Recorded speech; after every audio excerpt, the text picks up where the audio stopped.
puedo pedir que se vayan acercando, que vayamos a empezar? O...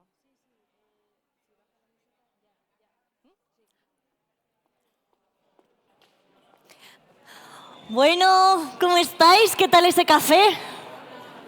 ¿Habéis intercambiado mucho? Supongo que sí. Ahora venimos de un ambiente más relajado, vamos a intentar mantenerlo, pero hablando de algo importante y necesario, os pido por favor que toméis asiento, que estemos aquí cerquita, ahora somos menos porque están las sesiones paralelas, así que acercaros para estar atentos y dar calor a nuestra siguiente mesa, el camino hacia la igualdad de género, contribución y buenas prácticas de las fundaciones. Y para ello contamos con la periodista Sandra Sabatés, que moderará la mesa, Juan Luis Cano, fundador de la Fundación Goma Espuma, Piluca Los Santos, directora de la Fundación Goma Espuma, Teresa López, presidenta de FADEMUR, la Federación de Asociaciones de Mujeres Rurales, y Virginia Carcedo Hillera, directora de Transformación, Excelencia e Igualdad de Fundación 11. Pido un fuerte aplauso para ellas que van a subir y van a ocupar sus asientos. Me doy cuenta que aquí tenemos una guitarra, también nos hemos relajado en el escenario, así que bueno, si en algún momento alguien se arranca con ella, pues bienvenido, ¿no? Bienvenidas. Sí, y antes de comenzar... Eso es. Voy a pedir también que nos vuelva a acompañar en el escenario Pilar, que nos va a dedicar unas palabras. Así que un aplauso para Pilar también, hombre. Muchas gracias.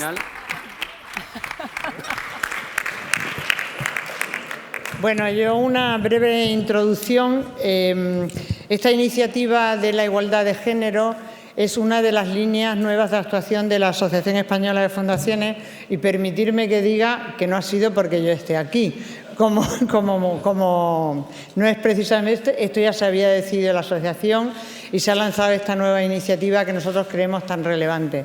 Me consta que todas las fundaciones de una u otra manera estamos ayudando a mejorar ese tema de la desigualdad. Nosotros mismos en nuestra propia fundación, en la Fundación Caja de Extremadura, tenemos una línea que llamábamos emprendimiento rural para las mujeres y estamos apoyando a la integración de las mujeres dentro de áreas de proyectos de emprendimiento. Con lo cual quiero decir que estoy segura que todos, de alguna manera, todas las fundaciones que estamos aquí, de alguna manera actuamos como ellos. Pero bueno, esta es la nueva iniciativa. Yo os pediría la máxima colaboración en este tema. Quería dar las gracias al elenco que tenemos aquí, felicitarte a ti por lo bien acompañado que estás en esta sala. Y solo deciros una cosa, como parte de la iniciativa vamos a hacer un estudio y una encuesta, vamos a profundizar en los datos. Justo de la ponencia anterior veníamos hablando de la importancia de los datos.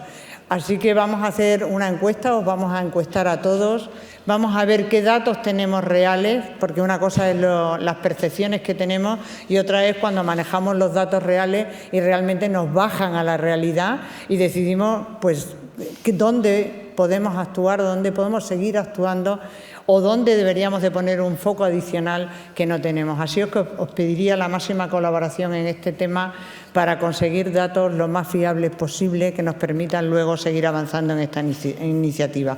Así que muchísimas gracias a todos y sobre todo a la moderadora que tenemos y a los ponentes. Muchas gracias.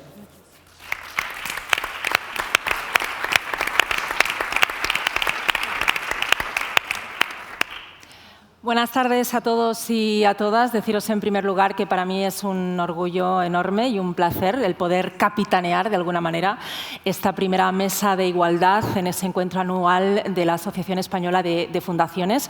Me parece que es una iniciativa maravillosa, muy necesaria. Es la primera vez y ojalá que no sea la última y que esto tenga muchísima continuidad en el tiempo, porque hay que seguir hablando de igualdad. Y lo cierto es que cuando hablamos de fundaciones hay algunos conceptos que rápidamente nos suelen venir a la cabeza a la mayoría de nosotros y nosotras. nosotras, como son, por ejemplo, pues, conciencia social, empatía, compromiso. Y hablamos de compromiso con los derechos humanos, y dentro de estos derechos humanos encontramos esta palabra de la que tanto hablamos y debemos seguir hablando, que es la igualdad. Sabéis que actualmente en nuestro país tenemos una igualdad legal, pero no tenemos una igualdad real, y para eso nos queda dar ese último paso, que parece cortito, pero no, es muy largo y difícil de hacer, porque básicamente consiste en que todos y todas cambiemos nuestra manera de pensar, nuestra mentalidad, nos reeduquemos, borremos ese sistema machista en el que hemos crecido, que forma parte de nuestra cultura, y empecemos a ver las cosas desde otra perspectiva para crear una sociedad más justa y más igualitaria. La lucha por la igualdad, sabéis que es una lucha que nos compete a todos y a todas, y que es una lucha transversal, que requiere que se muevan distintas piezas. Y de algunas de estas piezas vamos a hablar esta tarde con todos ellos y ellas. Por ejemplo, vamos a hablar de educación cívica, vamos a hablar de transformación digital, hablaremos también de diversidad dentro de las propias organizaciones y de las personas beneficiarias, y hablaremos de la formación y empoderamiento de las mujeres rurales ante el reto de la transición ecológica. Para hablar de todo ello tenemos a Juan Luis Cano y Piluca Los Santos, que vienen de la Fundación Goma Espuma, Teresa López, presidenta de FADEMUR, y Virginia Carcedo, que es secretaria general de la Fundación 11. Voy a empezar. Piluca Los Santos es directora de la Fundación Goma Espuma, Juan Luis Cano, fundador. Presidente. Presidente de la Fundación Goma Espuma. Vamos a poner las cosas en su sitio. Hay que dejar las cosas claras desde el primer momento, que si no, nos liamos. Bueno, quiero que me contéis un poquito en qué consiste vuestro programa de buenas prácticas en igualdad. Ese programa de educación socioemocional, sí. Think Equal. ¿En qué consiste, Juan Luis? Bueno, Piluca, ante todo, muy buenas a todos. Encantado de estar aquí, de ser el único hombre entre mujeres. Me parece estupendo. No vengo aquí a defender nada, todo lo contrario. Creo que los hombres son pieza fundamental en que la igualdad llegue a ser una realidad. Y antes de hablaros un poco de la fundación nuestra, tengo que decir que desde que empezó la Fundación Goma Espuma, nosotros, antes incluso de que fuera una fundación propiamente dicho con estatutos, los únicos hombres en la fundación éramos Guillermo y yo. El resto eran todas mujeres, porque siempre hemos creído que la mujer tiene más implicación y muchísima más. Esto no es peloteo, es así, por eso lo hacíamos fehacientemente, ¿no? Que mucha más implicación y mucha más capacidad de empatía que los hombres, así es así de claro. Y antes de continuar, quería poner a prueba a nuestro traductor de signos para ver si es bueno o malo. Ya empezamos. Entonces, era una cabra ética, parlética, parleticuda, cornimochia y ocicuda, que tenía 6 chivitos éticos, parléticos, parleticudos, cornimochios y ocicudos. Si la cabra no hubiera sido ética, parlética, parleticuda, cornimochia y ocicuda, no habría tenido 6 chivitos éticos, parléticos, parleticudos, cornimochios y ocicudos. Es muy bueno. Un aplauso.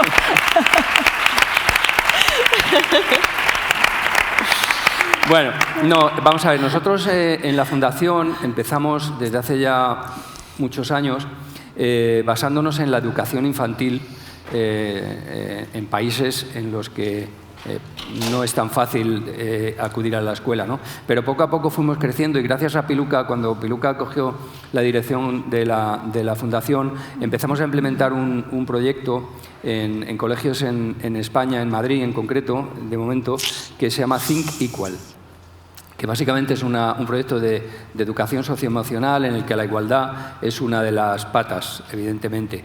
¿Y por qué se aplica en niños de 0 a 6 años? Pues yo creo, esto es intuición pura, yo soy un tío bastante inculto en esto, hablo por intuición, pienso por intuición, y creo que la experiencia de los profesionales lo que ha dejado claro es que cuando el cerebro aún es moldeable, es cuando de verdad se empieza a formar y se forma la personalidad de los seres humanos, ¿no? Entonces, cuando un niño de 0 a 6 años que no tiene filtros malversadores o malignos puede llegar a asimilar determinados conceptos como el de la igualdad, eso va a hacer que de mayor, de adulto, enfoque la problemática social en su día a día de una manera muy diferente a como lo hemos hecho nosotros que veníamos de otra educación. ¿El problema cuál es? El problema es que creo que la educación ahora mismo no está utilizando las herramientas que tiene a su alcance de manera curricular. O sea, tienes que venir de fuera, como en el caso de Think Equal, con nuestro caso,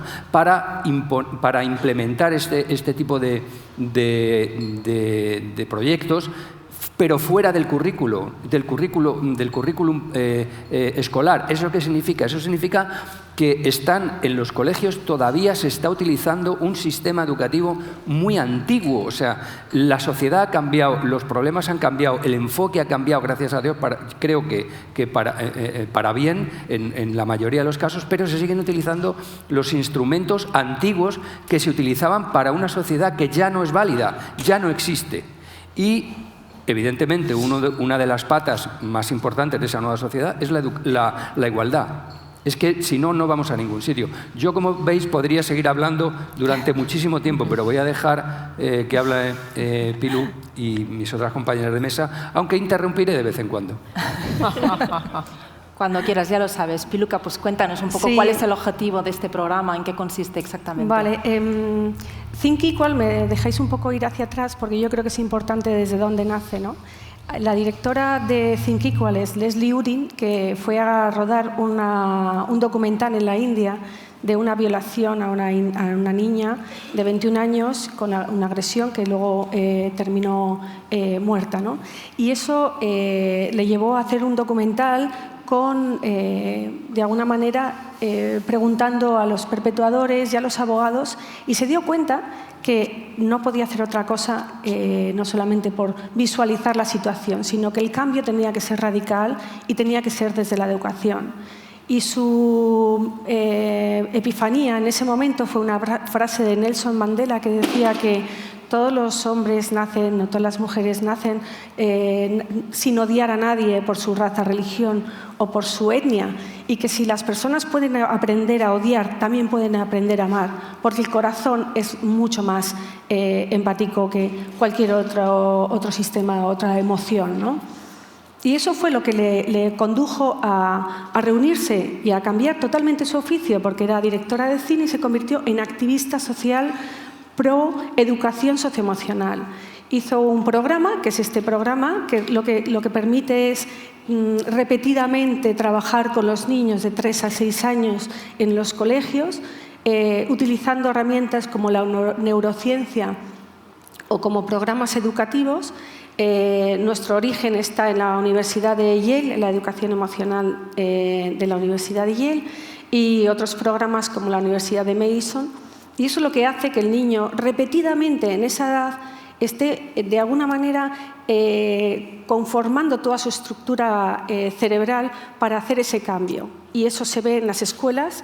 Ahora estamos con la Comunidad de Madrid en un proyecto piloto en 150 aulas en 4 años, y está siendo maravilloso cómo lo están acogiendo tanto los profesores, porque les ayuda a tener una mecánica, ¿no?, de trabajo, y cómo los niños también reaccionan de una manera espectacular, no diciendo, claro, es que estas cosas, ¿cómo vas a enseñar la empatía diciendo tú tienes que ser empático? Eso no funciona así.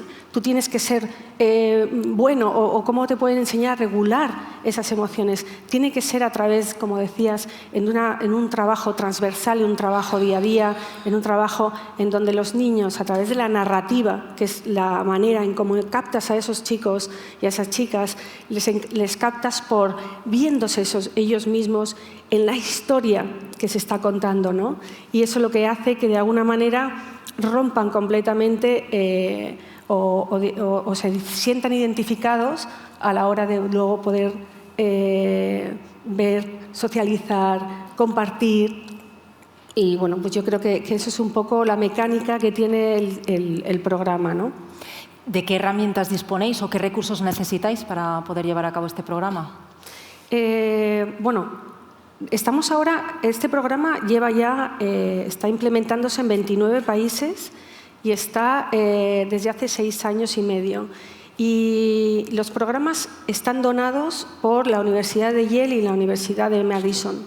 La Universidad de Yale nos ha donado el programa Ruler, que es un programa que ayuda a los niños al principio a identificar que todas las emociones son ni buenas ni malas, simplemente son emociones que son como puntas de susurros que nos da el cuerpo para escucharlas, para poder luego, de alguna manera, cuanto más rico sea el vocabulario emocional, los niños aprenden también a ubicarse en ese diagrama, ya no solamente de bueno, malo, estoy bien, alegre, triste, sino que aprenden a identificar muchas más emociones y grados de intensidad, tanto de placer como de...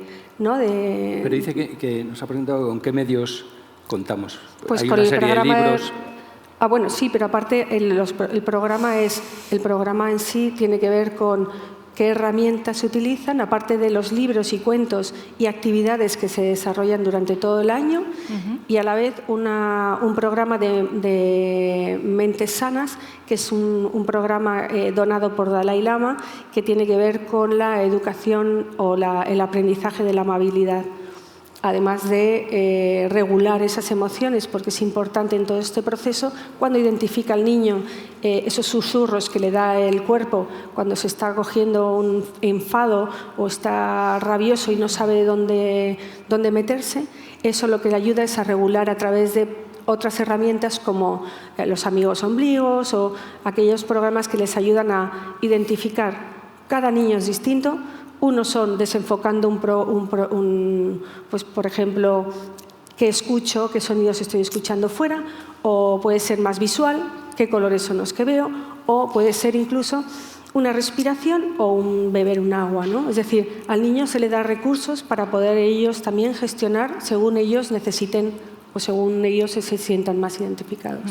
Me decías que lleváis 6 años y medio con este programa funcionando. No, lleva 6 años y medio implementado en el mundo. Implementado en el mundo. Nosotros creo que llevamos 4, ¿no? Sí, 3 años este año. 3 años. ¿Y cuál ha sido más o menos la incidencia? No sé si tenéis algunos resultados, algo que digas nos permite palpar un poco qué estamos consiguiendo, ¿no? Con esto. ¿Cuál es el resultado?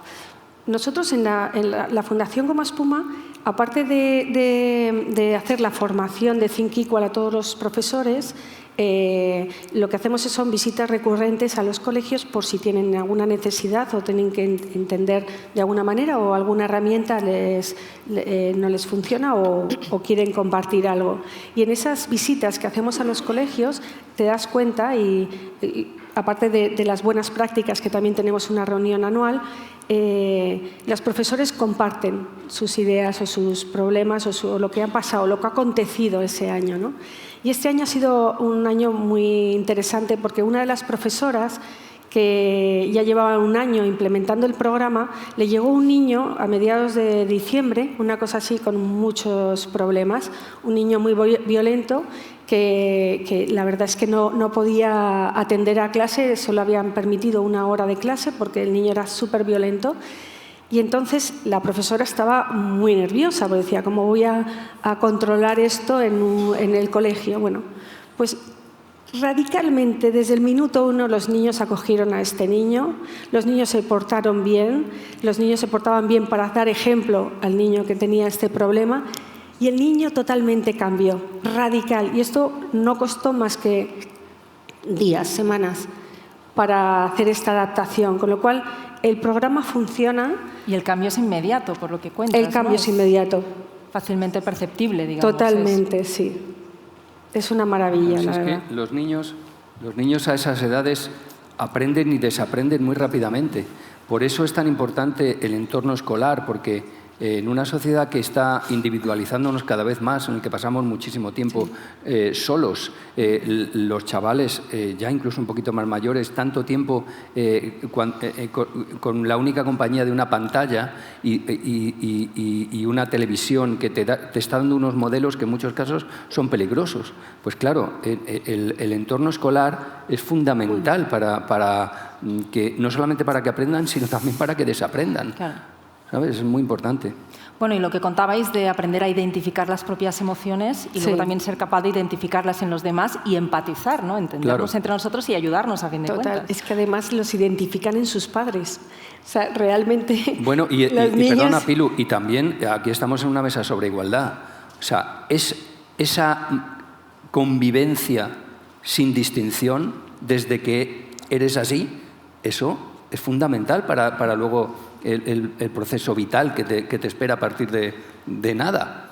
Es vital, o sea, el saber que da igual que seas un niño o una niña, que son absolutamente iguales, ¿no? Yo tuve la mala suerte de tener un colegio, así era la vida en este país, que éramos todos chicos. Era un colegio de hombres, de niños. Claro, eso te tiene que influir, te tiene que influenciar en tu vida posterior. Por eso los hombres tenemos que desaprender.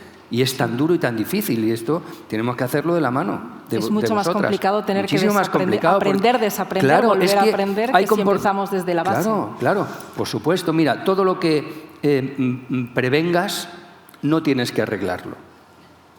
O sea, si tú engrasas el motor del coche, no vas a tener que pagar luego que se te ha roto la junta de la culata y pagar y se te estropee en mitad de un viaje. Clarísimamente, pues eso pasa igual con la personalidad, ¿no? Y con la manera de enfocar los problemas, la vida y bueno, lo que significa vivir, ¿no? Convivir, vivir y convivir. Sí, aquí estamos viendo algunas de las imágenes en nuestros centros educativos, que ahora me contabas que era programa piloto aquí, pero que bueno, entiendo que se puede extender por todo tipo de centros educativos, públicos, concertados, privados. Hemos hecho un acercamiento en Portugal, aunque nosotros somos los colaboradores de Think Equal aquí en España. Es evidente que si hay un proyecto o un centro educativo que quiere implementarlo, y ha sido este año en Portugal, o igual como en Senegal, que lo vamos a hacer en los próximos meses, cuando el país se estabilice, este programa se puede implementar en cualquier parte del mundo, ¿no? Es decir, estamos ya en 29 países y es una maravilla. 240.000 niños. Nosotros queremos que esos programas tienen que estar de alguna manera curricularmente en todos los países. Esta educación no se trata ¿por qué es más importante las matemáticas o por qué es más importante la lengua? ¿Y por qué no es más importante educar el corazón de un niño? ¿Por qué no es más importante que el niño vea que son todos iguales, que todos somos iguales, ¿no? ¿Por qué no educar ese corazón? Para que el niño además crezca más sano y mucho más social, prosocial, ¿no? Es que la educación yo creo que tiene que ir encaminada paralelamente al conocimiento, a formar ciudadanos. Y tiene que ir encaminada por ahí. Y todo lo que no se haga en ese sentido va a ser un fracaso. Son programas de prevención, pero también de intervención. Y esto es lo que hay que hacer para poder cambiar el mundo. En este mundo social, necesitamos programas que realmente se implementen en estas edades. ¿Por qué es la edad? No hemos dicho por qué esta edad. Porque aparte de esas conexiones neuronales, que el niño es más esponja y puede aprender mucho más fácil, es que cuesta menos. Es que a los países les cuesta menos. Tenemos una pandemia horrorosa de gente que se suicida, de violencia de género. Es que también viene por ahí, Pilu, la manera como afrontas la realidad. Es que hay una manera muy diferente de afrontarla, depende cómo sea tu cabeza, cómo esté conformada tu cabeza, ¿no? Y claro, la manera de afrontar o de enfocar la realidad no es igual para todos. Por eso, si te dan los instrumentos de que eres un niño, pues evidentemente está clarísimo que va por ahí, ¿no? Y no me acuerdo qué más iba a decir. Y era importante. Pues nada. Bueno, sí, nada. Iba a decir que una cosa que nosotros en Think Equal aplicamos a rajatabla es que el niño que no se lo aprenda, se le meten dos guantazos y fuera de clase. Pero es que las cosas son así. Bueno, pues muchísimas gracias por presentarnos Think Equal. Un aplauso para ellos. La importancia de la educación. Pasamos a hablar ahora con Teresa López, que es la presidenta de FADEMUR, de la Federación de Asociaciones de Mujeres Rurales. Cuéntanos, vienes a presentarnos distintos proyectos de buenas prácticas en igualdad. Cuéntanos, Teresa. Bueno, buenos días a todos, a todas y muchísimas gracias. Para mí es un placer estar participando en esta mesa y compartiendo reflexiones, ¿no?, con este compañero y estas compañeras de lujo. La verdad es que nos sentimos tremendamente honradas. Voy a explicar brevemente quiénes somos para entender, ¿no?, cómo llegamos a poner en marcha este tipo de programas. Nosotros somos una federación de asociaciones de mujeres rurales. Estamos impulsadas por mujeres que viven y que trabajan en el mundo rural y que quieren seguir haciéndolo. Y para eso, pues impulsamos FADEMUR, identificando todos esos obstáculos que nos encontramos en el día a día para canalizarlo desde el punto de vista de la reivindicación, para llevarlo pues a los sitios en los que se tienen que tomar decisiones para facilitar que las mujeres nos podamos quedar en el mundo rural.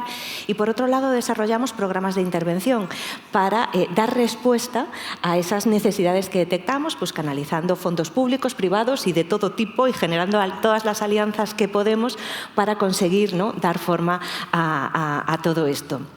Nosotras, últimamente, afortunadamente, el tema del despoblamiento ya está en la agenda, ya no nos resulta ajeno. Antes era un problema única y exclusivamente de los pueblos, ahora sabemos que es un problema del conjunto de la sociedad y desde el principio en FADEMUR focalizamos que es un problema que se deriva de la falta de atención a las necesidades de las mujeres.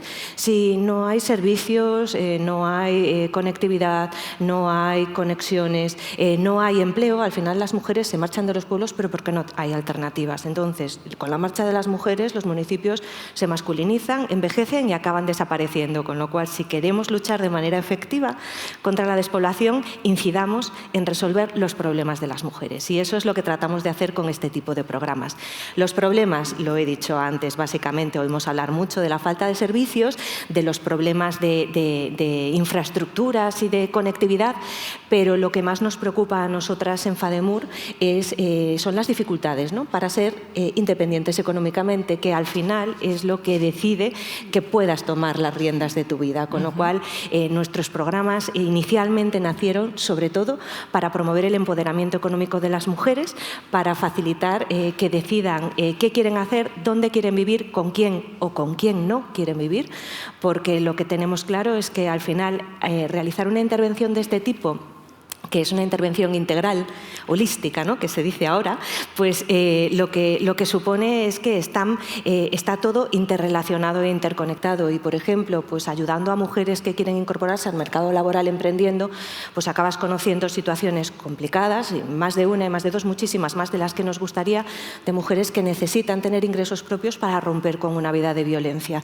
Entonces, al final, pues surgen otros programas nuevos para ver cómo abordamos la lucha contra la violencia de género en el medio rural, que no es igual que en las mujeres. Necesitamos crear de otra manera esos espacios seguros, ¿no?, esa conexión y esa red de protección. Pero bueno, en todo caso, que me despisto un poco. Nuestros programas y los que veníamos a presentar aquí concretamente, que insisto, están todos interrelacionados, pero están fundamentalmente vinculados con el acceso al mercado laboral. Tenemos una plataforma de emprendedoras que se llama Ruraltivity, que acompaña a mujeres que quieren emprender, mujeres que lo hacen en muchas ocasiones desde pueblos muy pequeños y que, bueno, pues probablemente se sienten muy solas y en muchas ocasiones sienten que son como pioneras, constantes pioneras, ¿no?, pues recorriendo un camino que muchas otras ya han recorrido. Y esa es la virtualidad de Ruraltivity, que al final es una gran red donde, además de dar ese apoyo, esa formación, esa información, esa ayuda para el acceso a la financiación, por ejemplo, pues también tenemos esa red de emprendedoras que se convierten en activistas, en mentoras de las que están comenzando para facilitar un camino que en demasiadas ocasiones es mucho más difícil de lo que debería de ser. ¿Qué tipo de proyectos podemos encontrar aquí? Pues mira, esa es otra de las cosas que nos encanta contar, porque en el mundo rural hay muchísimos estereotipos y si hablamos de mujeres rurales, más.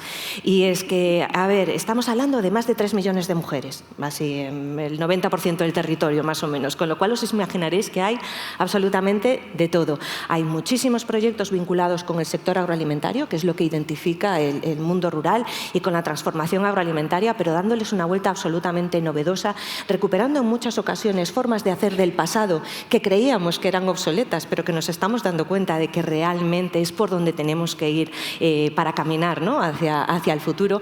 Muchos proyectos vinculados con algo que tradicionalmente también se ha hecho siempre en el mundo rural, pues, la economía circular. Ahora le ponemos nombre, pero en el rural siempre lo hemos hecho, eso de recuperar y reutilizar, nada muere, todo tiene una segunda vida. Pues proyectos vinculados con la economía circular. Ayer precisamente estábamos en otro matadero, uno muy distinto, de un pueblo pequeño de 2.000 habitantes, en el que unas mujeres están pues tratando de poner en marcha un proyecto tremendamente ilusionante para recuperar la lana, por ejemplo, la lana española que hizo que fuéramos imperio en un momento dado y que ahora está absolutamente desvalorizada, ¿no?, y se convierte pues en un subproducto complicado de gestionar. Bueno, pues reutilicemos, o sea, volvamos a poner a esa lana en el mercado, vinculémoslo con la moda sostenible, con esa otra manera de hacer pues un mundo vivible que necesitamos ahora y para el futuro, ¿no? Proyectos culturales, muchos tenemos también. Proyectos que al final acaban dando muchos pasos. Y ahora estoy recordando, y vuestra presidenta, que es de Extremadura, pues probablemente la conozca, una de nuestras compañeras que se llama Alba. Ella es hija de un ganadero y cuando era joven empezó con nosotras porque no sabía si quería quedarse, si no quería, cómo enfocarlo, y estuvimos ayudándola a poner en marcha, por ejemplo, el proyecto de su quesería. Y ha sido como un intercambio continuo. Y no solamente se ha quedado ella, se ha quedado también su hermana. Ahora han puesto en marcha en su pueblo, que es Santa Marta de los Barros, un proyecto también gastronómico en el que están contratando a otras mujeres. Al final es como poner la semilla de proyectos que acaban involucrando a la comunidad, que tienen esa conciencia de sostenibilidad incorporados de serie, ¿no?, y que están revolucionando en muchas ocasiones la vida de sus pueblos. Claro, que tienen un gran impacto en sus propias comunidades. Muchísimo, muchísimo impacto. Os voy a dar unos datos de Ruraltivity. Ahora mismo estamos acompañando 370 proyectos. De esos 370 proyectos, el 40% son de mujeres menores de 40 años. Eso en el mundo rural es un logro casi increíble. Pero es que el 70% son en municipios de menos de 5.000 habitantes, que son los que tienen mayor riesgo de despoblación. Y eso es presente, pero también es futuro. Es el presente de esas mujeres que quieren apostar por quedarse en su pueblo y por poner en marcha un proyecto económico que está revitalizando la vida y las relaciones, ¿no?, en esa comarca. Y es futuro porque luego ellas ya decidirán si lo quieren hacer solas o acompañadas, con familia o sin familia, pero por lo de pronto lo que necesitamos es que vean ese pueblo como un lugar en el que poder desarrollar su vida. Juan Luis, no sé si querías... quería... Se la has hecho tú realmente la pregunta, pero a raíz de la respuesta que te ha dado, te quería hacer una pregunta. Hay un tópico, o parece por lo que has contado, que yo ya lo intuía, y es que al hablar de mundo rural parece ser que todo el mundo tiene que ser o ganadero o agricultor. Y era lo que te quería preguntar, se lo has preguntado tú y lo has respondido perfectamente. Pero a raíz de la respuesta que has dado, me surge otra duda. Cuando uno viaja por la España vaciada o cuando uno viaja por la España rural y sale de la autopista, porque por la autopista uno se traslada, por los caminos y por las carreteras rurales viaja. Entonces, cuando conoces esos pueblos o pasas por esos pueblos, hay algo que te viene a la cabeza, por lo menos a mí, constantemente. Si yo tuviera 18 años, ¿qué hago aquí? ¿Qué hago aquí? ¡Qué aburrimiento!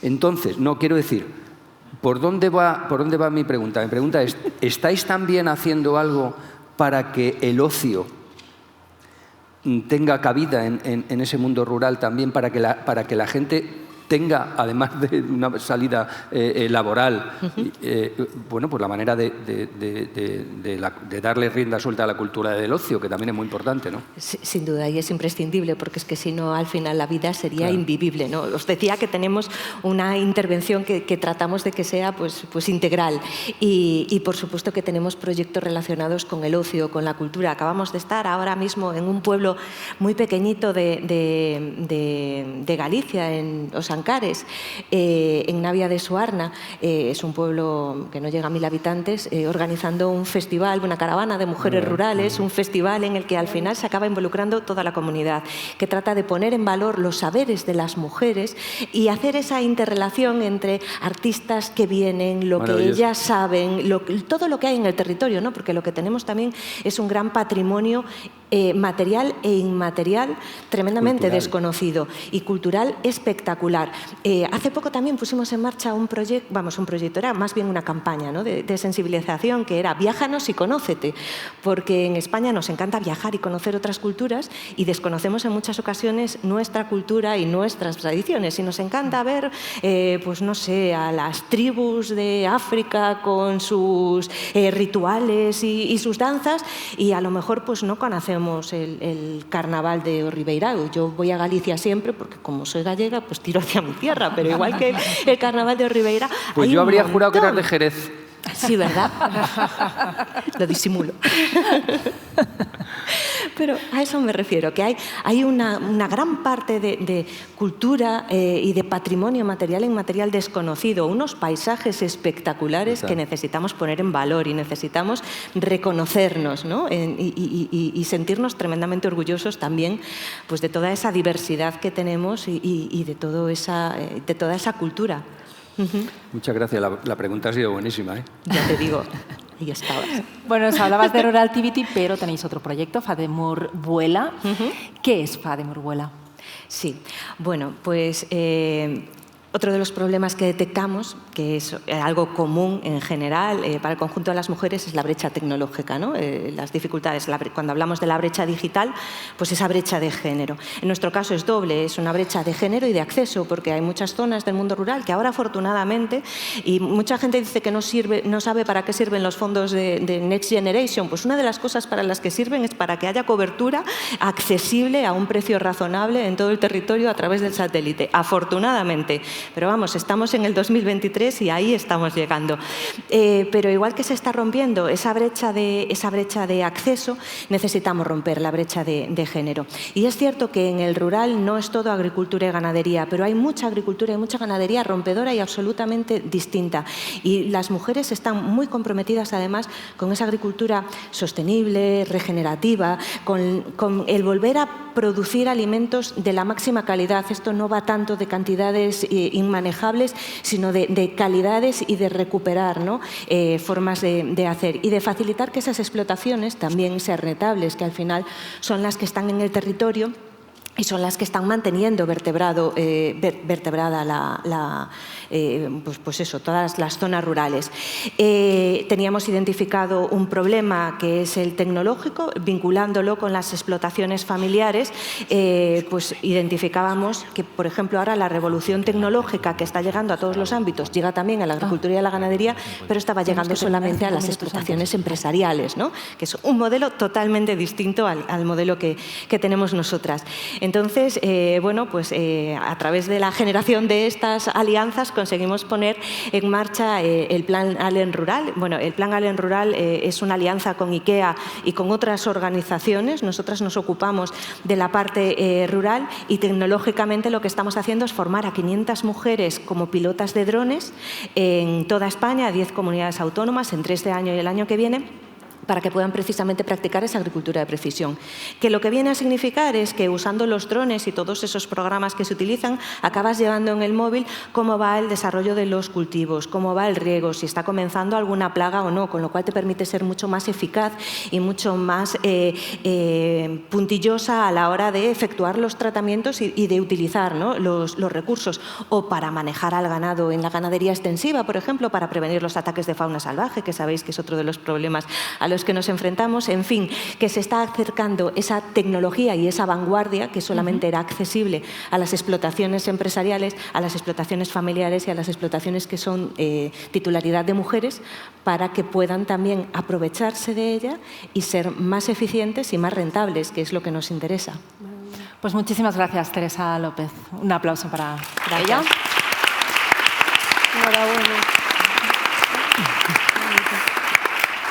Y hablamos ahora con Virginia Carcedo, que es la secretaria general de Fundación 11 Inserta Empleo y directora de Transformación, Excelencia e Igualdad de la Fundación 11. Virginia, bienvenida. Muchas gracias. Cuéntanos qué proyectos concretos pueden ilustrar el papel de la Fundación 11 como impulsora de esa igualdad de oportunidades entre los hombres y las mujeres. Bueno, muchísimas gracias primero por invitarnos, por invitarme a contaros un poco más qué es la Fundación 11, qué es lo que hacemos desde Fundación 11. Yo creo que desde una doble perspectiva, ¿no? Internamente y externamente, ¿no? Lo primero que yo creo que tenemos que decir es que las fundaciones como sector tienen mucho que enseñar a la sociedad, ¿no? De cómo se promueve lo social, se promueve la igualdad de oportunidades, ¿no? Y yo creo que este papel prescriptor tiene siempre que ponerse en valor. Lo comentaba la presidenta antes, ¿no? Yo creo que las fundaciones se nos presume un ADN social y esto que se nos presume pues también hay que contarlo y presumir de ello, porque creo que, como se suele decir en los ingleses, ¿no? El diablo está en los detalles, y yo creo que desde los pequeños actos o desde las pequeñas actuaciones de cada una de las fundaciones, de cada uno de los stakeholders de la sociedad, podemos implementar o cambiar la igualdad de oportunidades, ¿no? Y hacerla más visible y más presente en un momento en el que yo creo que hay cosas que parece que están conseguidas y que no tenemos que bajar la guardia para que no se pierdan, ¿no? Por mi parte, la Fundación 11, yo querría dar dos cifras, ¿no? 5 y 6, que da la casualidad que suman 11.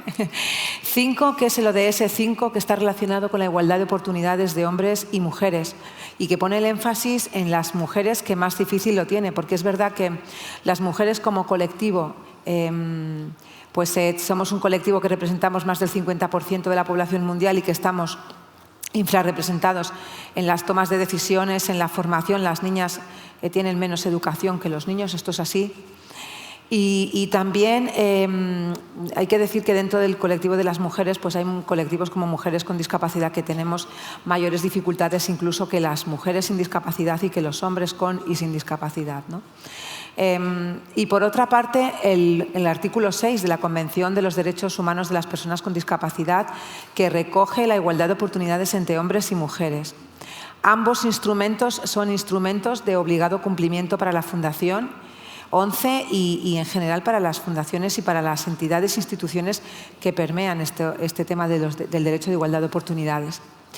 Desde dentro, yo creo que tenemos que analizar primero qué son las fundaciones y cómo trabajar en ello, ¿no? Yo siempre digo que una fundación es una organización.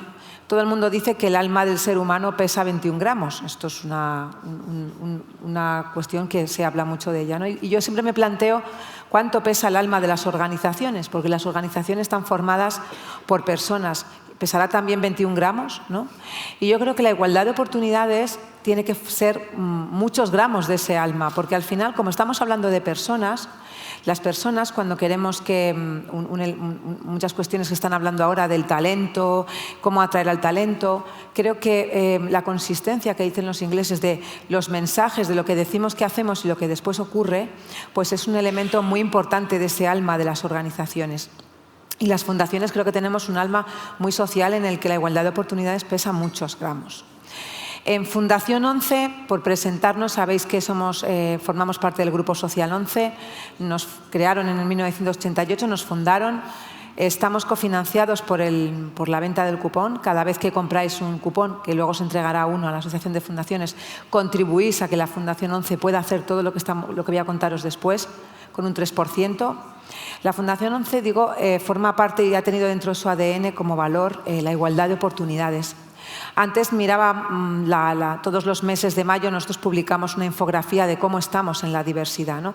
Y uno de los ítems es la igualdad de oportunidades entre hombres y mujeres. Nosotros en los mandos directivos, en los más altos de dirección, somos 50-50 y en los mandos intermedios son 60% mujeres, 40% hombres, ¿no? Pero sí que es verdad que internamente estamos viendo que hay puestos de trabajo, posiciones en las que las mujeres, por los estudios que han cursado, sí que son mayoría más que los hombres, ¿no? Por ejemplo, en todo lo que tiene que ver con la intermediación laboral, con la psicología, con los ámbitos más sociales. Y estamos viendo que en sitios donde en puestos más técnicos, digitales, de programación, pues parece que estamos viendo que las chicas se presentan menos, ¿no? Porque realmente si analizas, en las universidades hay menos chicas que estén cursando las carreras STEM.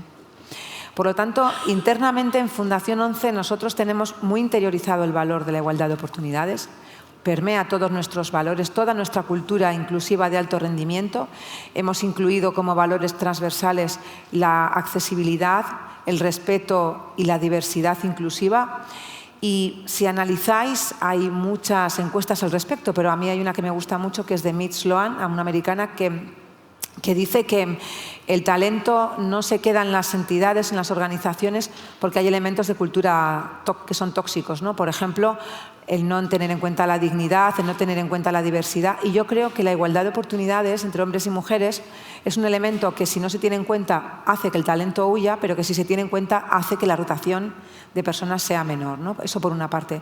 Nosotros en Fundación 11, como digo, nuestros valores tenemos la igualdad de oportunidades y, por ejemplo, cuando vemos que hay que actuar respecto de, internamente o externamente, respecto de la promoción de la presencia de las mujeres con y sin discapacidad, tenemos varios programas muy importantes que yo creo que es importante resaltar. Primero, nosotros el 10 de diciembre de 2021 creamos lo que hemos llamado el marco de compromiso de la Fundación 11 con la igualdad de género, ¿no?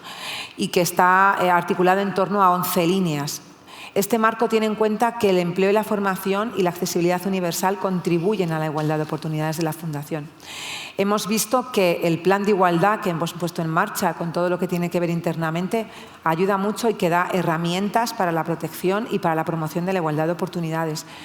Esto es importante también porque en el trabajo que hacemos con los stakeholders que colaboran con nosotros o con los que interactuamos, siempre buscamos que la igualdad de oportunidades esté dentro de su ADN.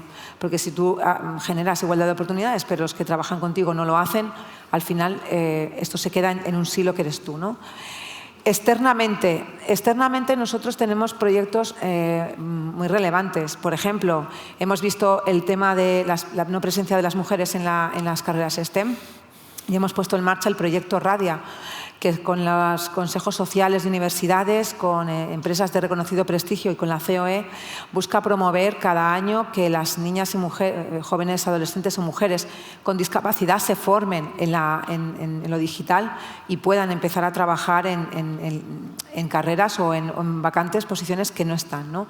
Tenemos el programa Por Talento Digital.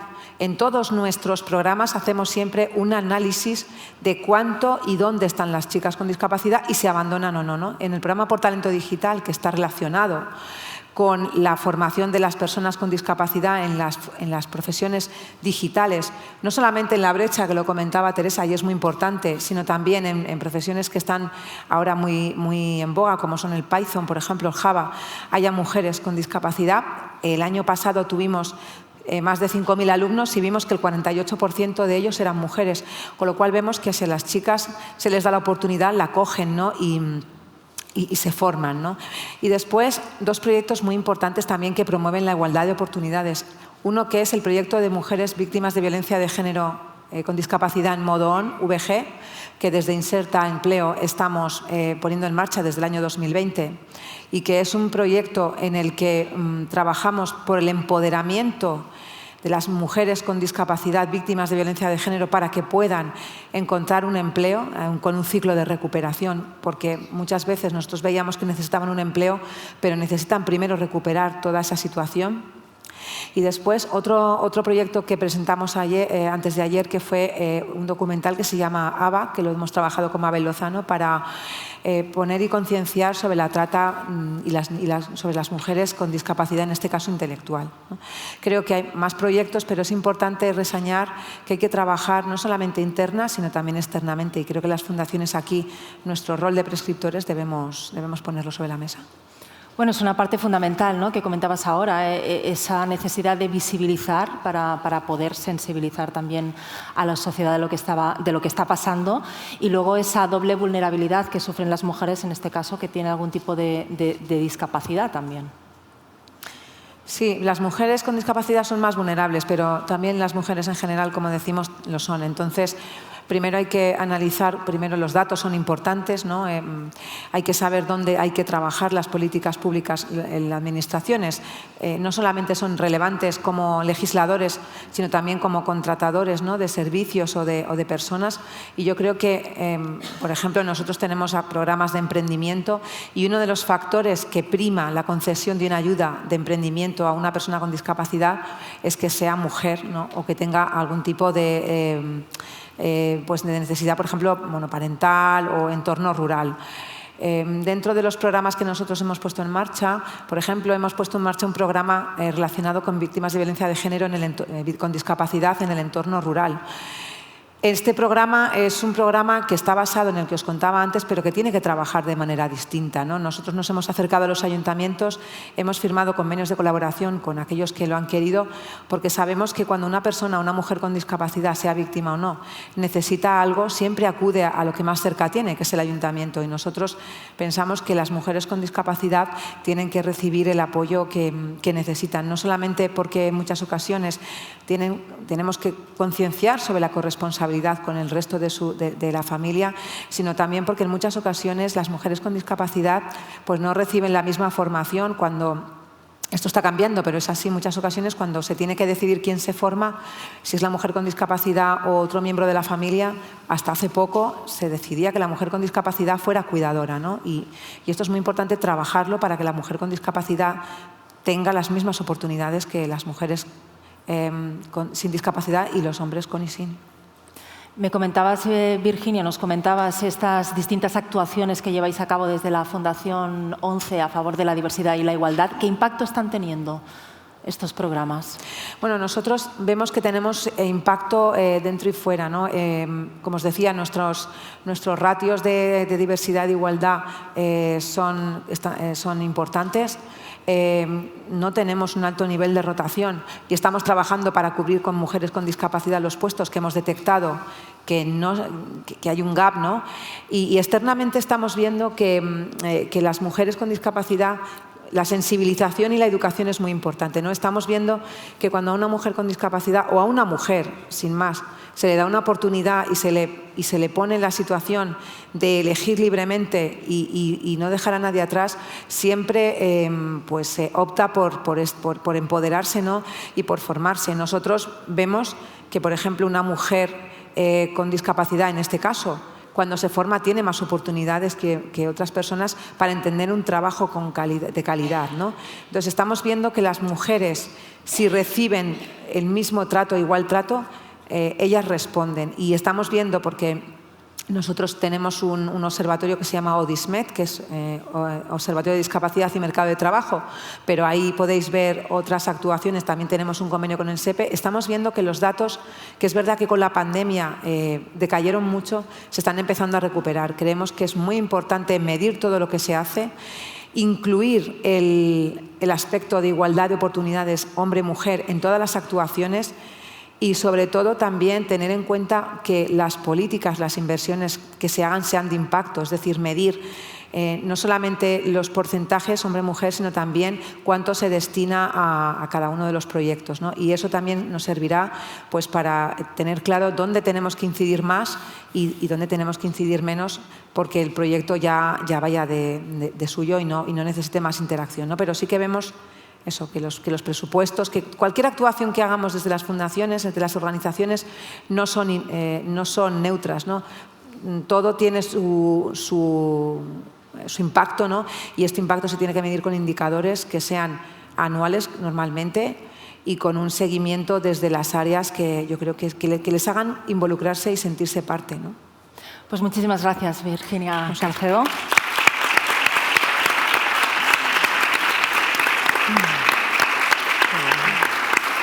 Ya que estamos en esta mesa de igualdad, estamos en este encuentro de fundaciones que decía al principio se presupone una cierta empatía, conciencia social. Hablábamos de esa necesidad y de la importancia de sensibilizar, ¿no? Hay que ser consciente de que hay un problema para poder después resolverlo, si no, mal vamos. Entonces, ¿por dónde creéis que debemos empezar esa sensibilización a visibilizar este problema? ¿Cuál sería el primer paso?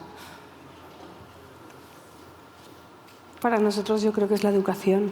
Desde la edad es muy pequeña, de educación infantil.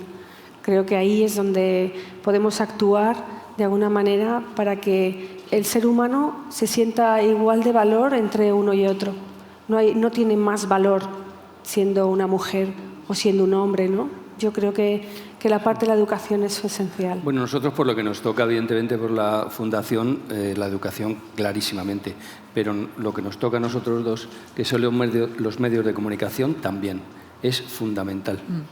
No solamente en la información, sino en el ocio. O sea, quiero decir, en la creación, en las series, en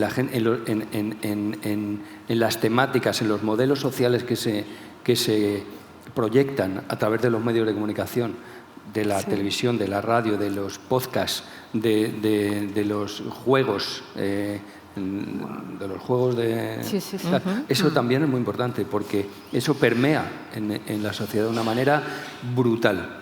Sí. Brutal, y más en la gente joven, evidentemente. Bueno, es que como medios y como periodisst tenemos una responsabilidad social, yo creo, de mostrar lo que está pasando, ¿no? De crítica, de denuncia, de en qué punto estamos ahora mismo. Pero no solamente de crítica y denuncia, también de modelo. Exacto, y de mostrar, te iba a decir, de crear referentes y mostrar ejemplos de hacia dónde deberíamos avanzar, ¿no? De qué es lo que pretendemos, hacia dónde deberíamos ir. Y esta es la parte, digamos, de autocrítica hacia los medios, ¿no? De cuál es nuestra responsabilidad, nuestro trabajo en este sentido.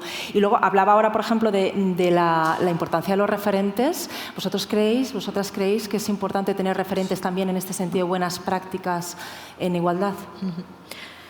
Sí, a nosotras nos parece imprescindible porque al final te abre los ojos, ayuda a generar también alianzas que muchas veces son imprescindibles cuando quieres multiplicar el impacto y nos parece fundamental poder intercambiar bueno, pues esas maneras de hacer que están funcionando y que luego pueden ser replicables y eso nos parece siempre y en todos los ámbitos que funciona y por supuesto también funciona en igualdad. En nuestro caso, concretamente, nos gusta hacerlo además tratando de romper los unicornios, ¿no? Porque muchas veces cuando se habla de buenas prácticas siempre te ponen pues ejemplos súper maravillosos que tienen también sus dificultades y nos gusta entrar también a la parte de las dificultades, a saber, a analizar, ¿no? Cuáles son los obstáculos, porque probablemente eso nos ayudará a sobrellevarlo y a enfocarlo y hará el camino, ¿no?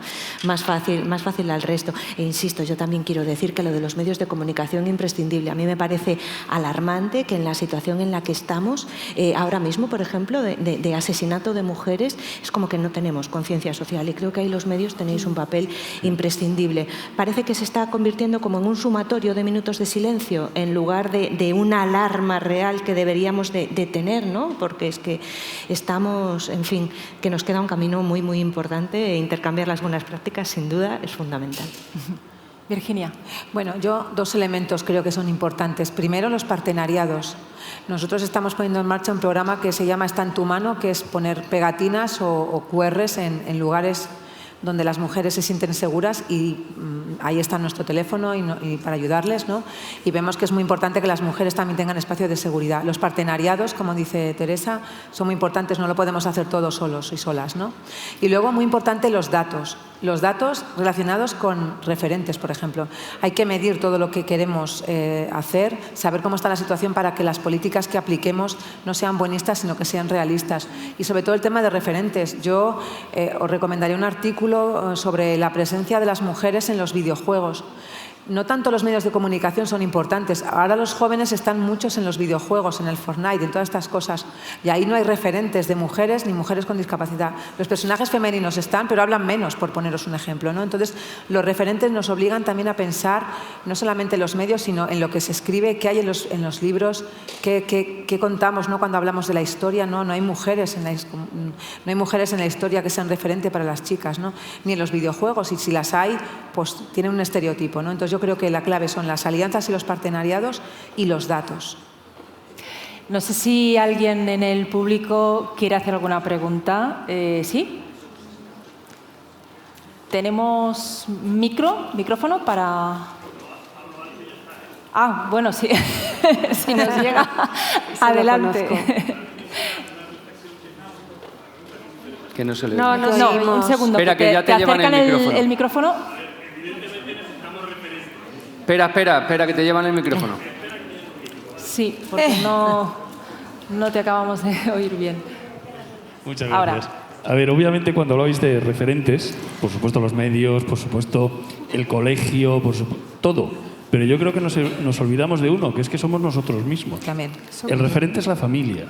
Si tú no empiezas desde pequeño con tus hijos, pues tus hijos reciben un mensaje que cuando va al colegio es distinto, que cuando ve la tele es distinto, y el pobre niño, si nace normal, es un genio, vamos, ¿no? Porque está recibiendo inputs totalmente distintos. Yo creo que la educación, y aquí había un estudio muy interesante de la Universidad Pontificia Comillas, sobre la influencia de los estereotipos en la educación familiar. Y es la propia familia el primero que tiene el contacto con los niños.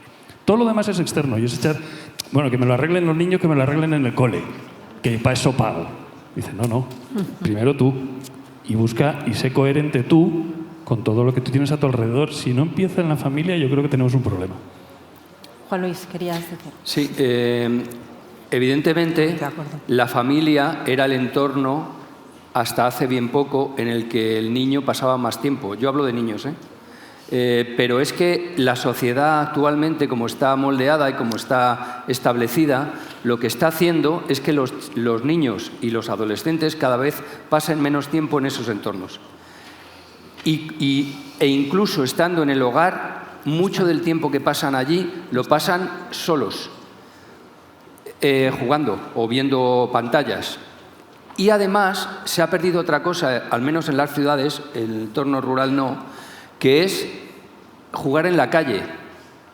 El entorno cambia totalmente, porque ahí interactúas. No hay ya descampados, no hay esos espacios en los que los niños salían a jugar. Entonces, claro, eso lo que hace es que cambia absolutamente el panorama, completamente. Entonces, lo que he dicho al principio, las herramientas tienen que ser diferentes. Tienen que ser diferentes. Bueno, tenemos que dejarlo aquí. Por una cuestión de tiempo tenemos que poner punto final. Podríamos seguir hablando muchísimo. La respuesta mía ha sido buenísima. Y la mejor, sí, sin duda. Muchísimas gracias a todos, a todas por vuestra atención. Sí te voy a pedir que ya que estamos pongas la guinda a esta mesa de igualdad. Tenemos aquí una guitarra, así que un poquito de música para terminar este acto que no nos viene nada mal. Yo canto encantado porque me gusta muchísimo, pero que conste que es un embolado, porque cuando he llegado me dice Beatriz, no, como tú querías cantar, digo, ¿yo? ¿Que yo quería cantar? O sea, yo canto porque yo tengo mucha cara, pero pues, vamos, que yo no quería cantar. Pues vamos allá, espontaneidad, que es Venga, lo que... vamos, a ver. Te acerco el micro. Mira, casualmente me he traído el micrófono. Mira por dónde. Bueno, a ver, yo canto fatal y ya no te digo cómo toco la guitarra, que ya es para cortarme las manos, pero bueno. A ver. Voy a cantar un fandanguito, ¿vale? Como me voy a ir ya, pues... ¿Se oye? Voy a cantar un fandango de despedida, a ver.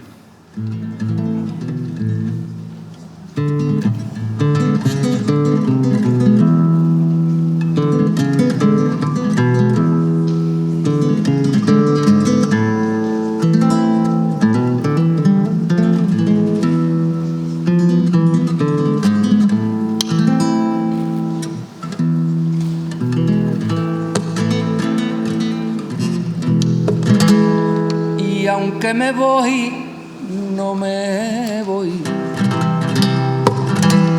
Y aunque me voy, no me voy. Y aunque me voy, no me ausento. Y aunque me voy de palabra, pero no de sentimiento. Y aunque me voy, no me voy.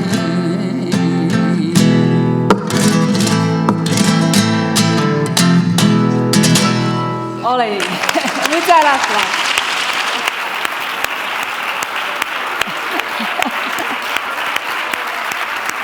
No.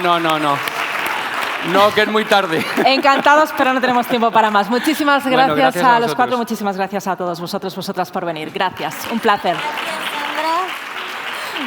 Gracias, Abel, que tú también has interpretado la canción, ¿eh? Aquí habéis cantado un dúo, realmente. Muchas gracias.